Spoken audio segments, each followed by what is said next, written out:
तरंग टीवीर लोकप्रिय धारावाहिक मो सिंदूरर अधिकार 28 ଜାନୁଆରୀ 2026 ଅଧ୍ୟାୟରେ ଏକ ବଡ଼ ଟ୍ୱିଷ୍ଟ ଦେଖିବାକୁ ମିଳିଛି। ଏହି ଏପିସୋଡର କାହାଣୀର ମୁଖ୍ୟ ଅଂଶଗୁଡ଼ିକ ନତାଶା ଓ ଅମ୍ବିକାଙ୍କ ମଧ୍ୟରେ ଯୁଦ୍ଧ। ଅମ୍ବିକା ଯିଏକି ପ୍ରକୃତରେ ମୁକ୍ତି ନତାଶାଙ୍କୁ ଖୋଲା ଚ୍ୟାଲେଞ୍ଜ ଦେଉଛି।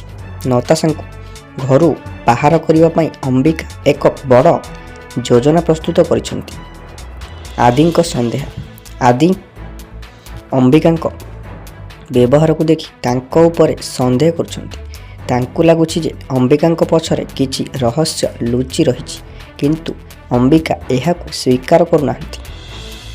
ଗାୟତ୍ରୀ ଦେବୀଙ୍କ ସମର୍ଥନ।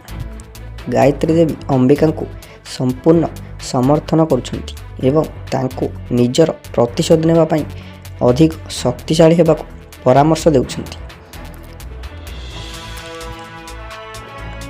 ରହସ୍ୟମୟ ମୋଡ଼। ଆଜିର ଏପିସୋଡରେ ଦେଖିବାକୁ ମିଳିଛି ଯେ ଅମ୍ବିକା ଜେଲରୁ ନତାଶାଙ୍କୁ ବାହାର କରିବା ପାଇଁ ରାଜି ହୋଇଛନ୍ତି, କିନ୍ତୁ ଏହା ତାଙ୍କର ଏକ ନୂଆ ଚାଲ ବୋଲି ଜଣାପଡ଼ୁଛି। ସେ ନତାଶାଙ୍କୁ ଏମିତି ଏକ ଜାଗାରେ ଫସାଇବାକୁ ଚାହୁଁଛନ୍ତି ଯେଉଁଠାରୁ ବାହାରିବା ସହଜ ହେବନି।